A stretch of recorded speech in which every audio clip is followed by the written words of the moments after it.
Bob, I'm going to close with you and let you get back to your golfing there. Yay. Here we are all working and you're at the golf course. Hey, Do I'm you- working. This is work. I It used to is work working. on the Actually, tour. it is. That's how I I don't found disagree. I It is found all networking. these sponsors by selling tour sponsorships for 12 years, Alex. I brought them all over to the motorsports world from the golf. Nice. So let me ask this final question then.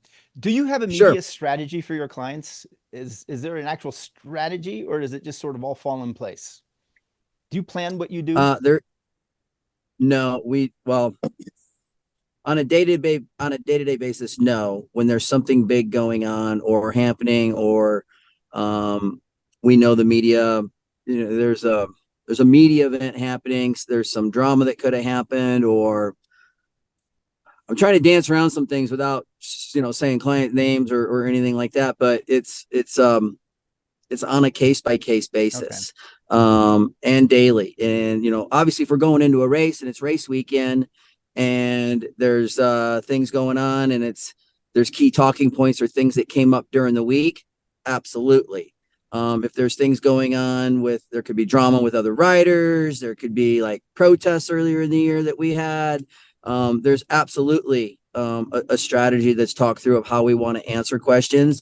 We prepare for what could potentially be asked from the media out there, in those regards. But if it's status quo and we're just going racing or we're going practicing, there hasn't been drama, there's nothing going on.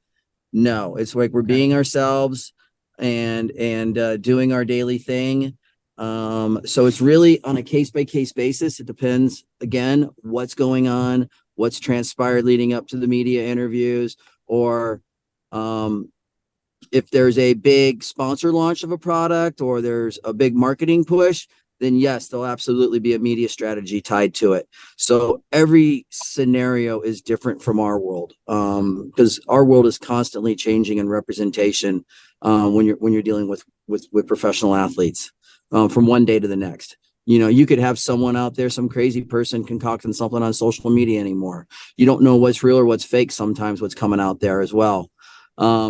So it's a long-winded answer, but we handle everything on a case-by-case basis, on a day-by-day basis, depending upon what's going on and Okay. what's happening in our world with that particular athlete, whoever that may be.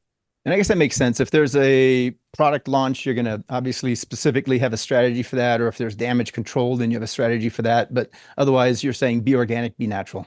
Thank you, Bob.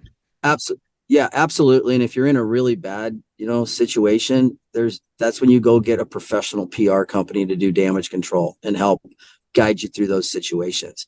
Very rarely does that happen, but if you're in a really crazy situation, and the media is coming down and you want to make sure you're not making a mistake, there's some really good professional PR agencies out there that can help navigate those situations if you're ever in one. Awesome. Thank you, Bob. Thanks for joining. Thanks for taking the time today. Yeah, you're welcome.